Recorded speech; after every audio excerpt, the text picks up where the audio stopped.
বিসমিল্লাহির রহমানির রহিম।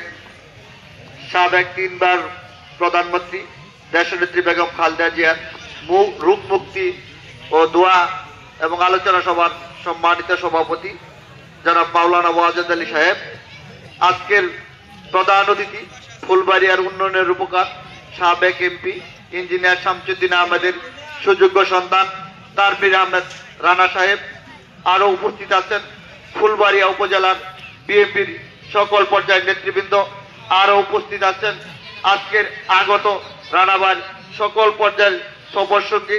আমার সামনে উপস্থিত আছেন মাঝিরঘাট এলাকার ছোট বড় মুরব্বিয়ান, সকলকে জানাই রক্তিম শুভেচ্ছা। আসসালামু আলাইকুম।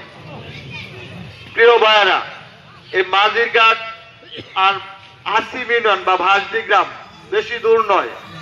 আমাদের নেতার বাড়ি, আপনাদের বাড়ি বেশি দূর নয়, যাই না করলে অল্প কাছে। আপনাদের সামনে আমাদের উনার সম্বন্ধে তেমন কিছু বলার নাই, একটি কথাই বলতে চাই। আমরা উনার যে ফ্যামিলি, ফুলবাড়িয়াতে এমন ফ্যামিলি আছে, উনার যে ফ্যামিলি, উনার দাদা ছিলেন শিক্ষায় আলোকিত করেছেন ফুলবাড়িয়াকে, উনার বাবা ছিলেন ফুলবাড়িয়াকে রাস্তাঘাট, স্কুল, কলেজ, মাদ্রাসা, ব্রিজ বলেন সকল পর্যায়ে কাজ করে গেছেন। উনার উত্তরসূরি হিসাবে উনার সন্তান তানভীর আহমেদ রানা সাহেব এসেছেন তার অসামান্য কাজ গুলা সম্পন্ন করার জন্য। উনার বাবার চেয়ে যেন 10 গুণ কাজ করতে পারে সেই প্রত্যাশা আমরা রাখি এবং বিশ্বাসও করি।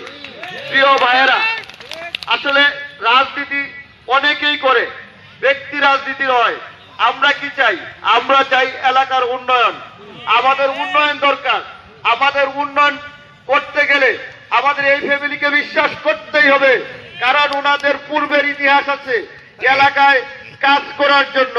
যেহেতু পূর্বের ইতিহাস বলে যে ওনারা কাজ করে যাবেন, ফুলবাড়িয়াকে একটা উন্নয়নশীল উপজেলা হিসাবে গঠন করবেন, সেই আশাবাদী হিসাবে আমরা সকলেই, আমাদের বাড়িতে মা বোন আছে, খালা আছে, চাচি আছে, ছোট বোন আছে, পার্শ্ববর্তী সামাজিকভাবে প্রতিবেশী আছে, সবাইকে আমরা একটি বার্তা দিব।